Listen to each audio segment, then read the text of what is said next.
Okay, what we're going to do today is do a bit of tidying up at the front.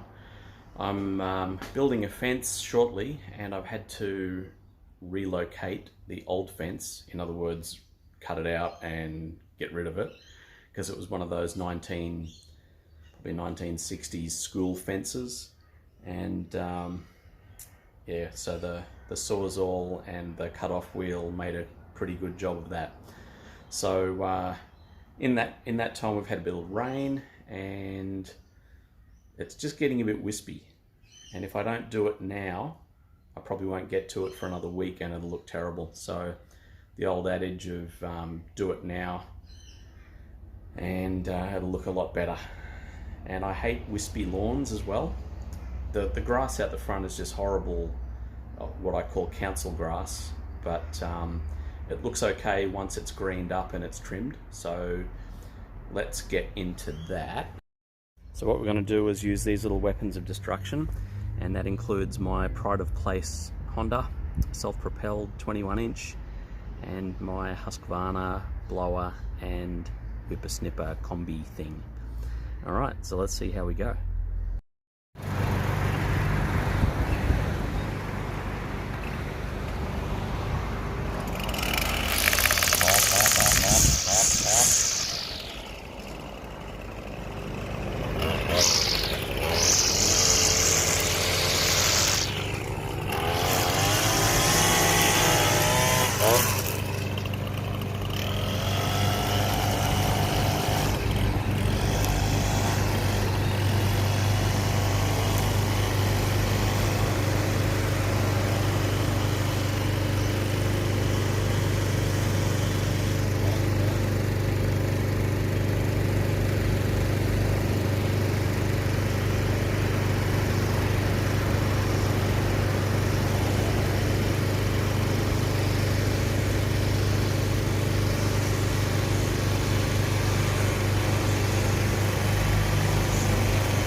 back again.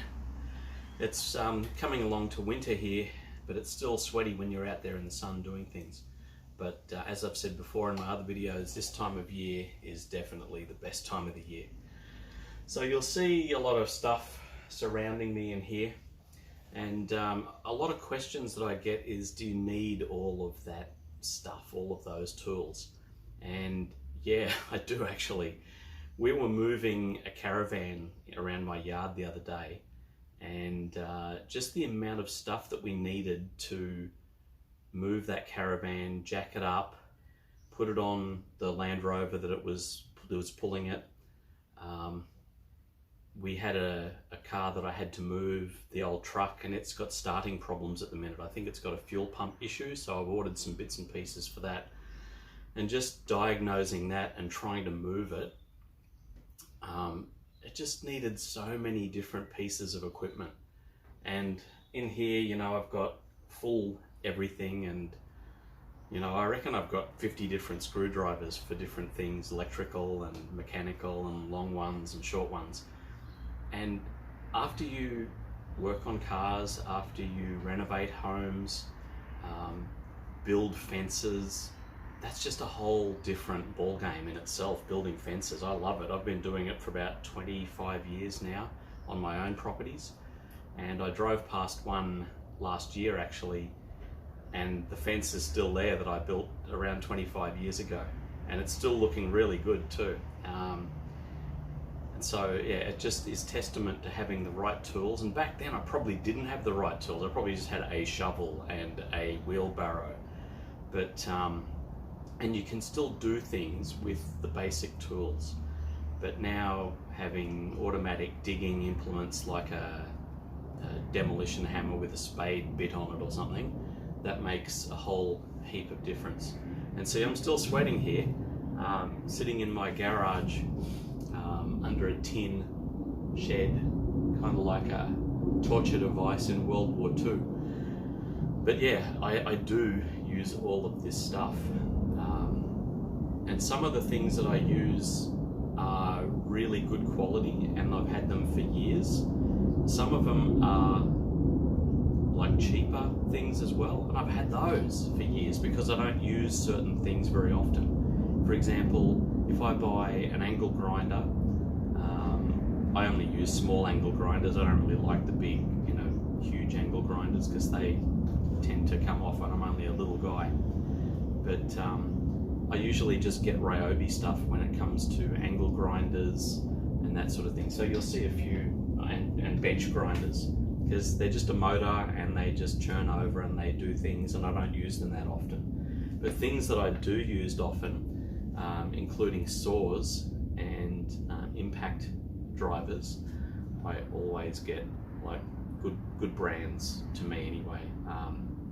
You know, you might be out there using Hilti or industrial type of brands or Atlas Copco or something, but I just use Milwaukee and a bit of DeWalt and a bit of Bosch Blue. Bosch Blue is actually pretty good for the Weekend Warrior. I think someone on Mike Morgan from Outdoors with the Morgans reckons that he's a certified Weekend Warrior. And if you're watching Mike, I really love your channel. He's got an autistic son as well, roughly the same age as mine.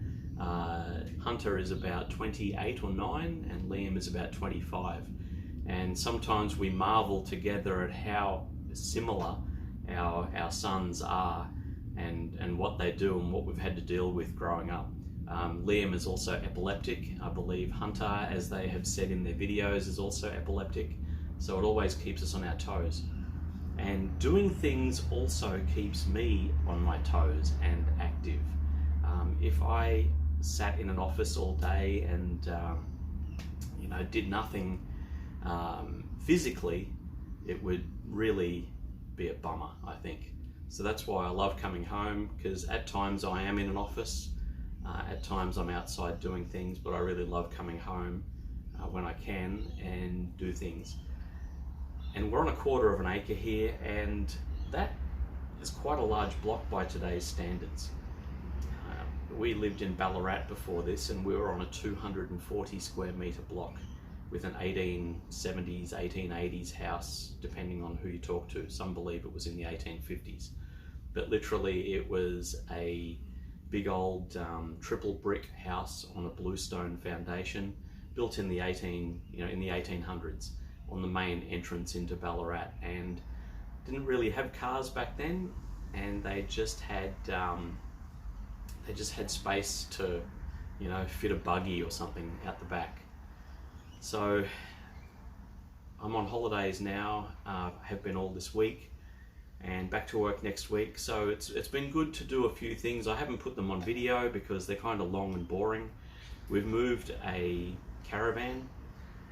We still have to move that a little bit further away from things. We're going to do that with a block and tackle. We used like $110,000 Land Rover to move it. That's my brother's car, and it is awesome. It raises and lowers and does all that sort of stuff. And it's just amazing. If I tried to do that with my two-wheel drive ute on wet grass, I wouldn't have got anywhere. So thank you, Will, for helping me out with that.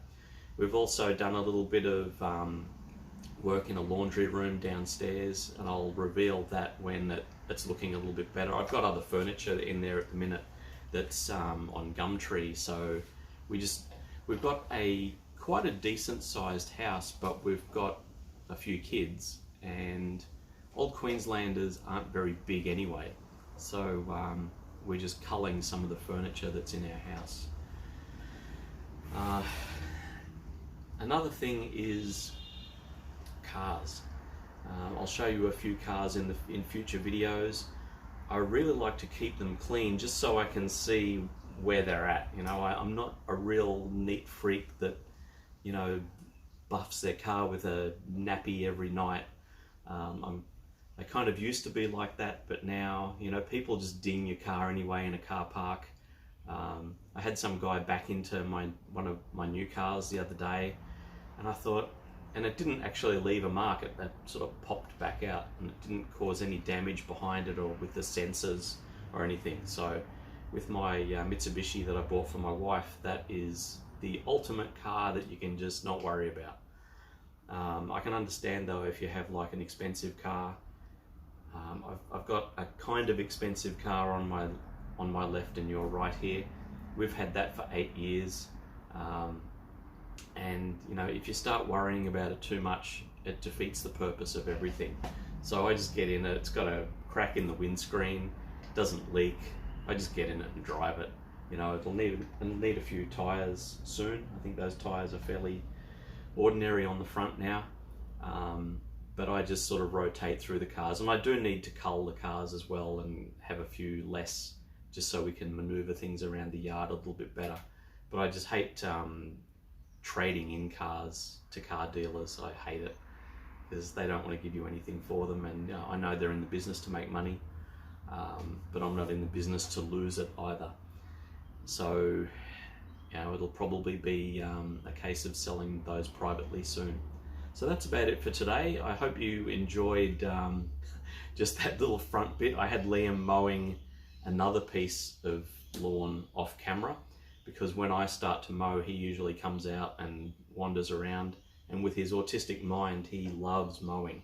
Very good at it, very meticulous with it, but he uses one particular mower, an old Makita mower that I have. He's familiar with the controls of it, he's safe with it, so you probably saw me looking over from time to time, seeing how he was going.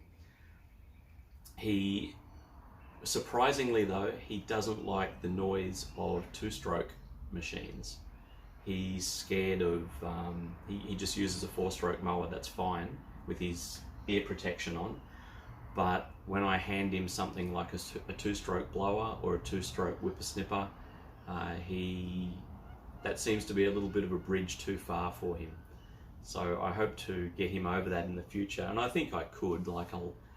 I usually try to ease Liam into things, and that's how we've done it. When he was about 3 to 5, we didn't go anywhere. We couldn't take him anywhere. He wouldn't use a toilet in anywhere other than his own house. We couldn't take him shopping. It was kind of like taking a lion somewhere, and that sounds awful, but it's like taking a wild animal. That sounds awful too, but for those people with autistic kids that are really high on the physical needs end of the spectrum, you will know what I mean. And if people leave comments about autism below, about their own experiences, I'd be really happy to read those and pass them on. But for those who don't and don't understand autism, it's something that you really need to see to understand.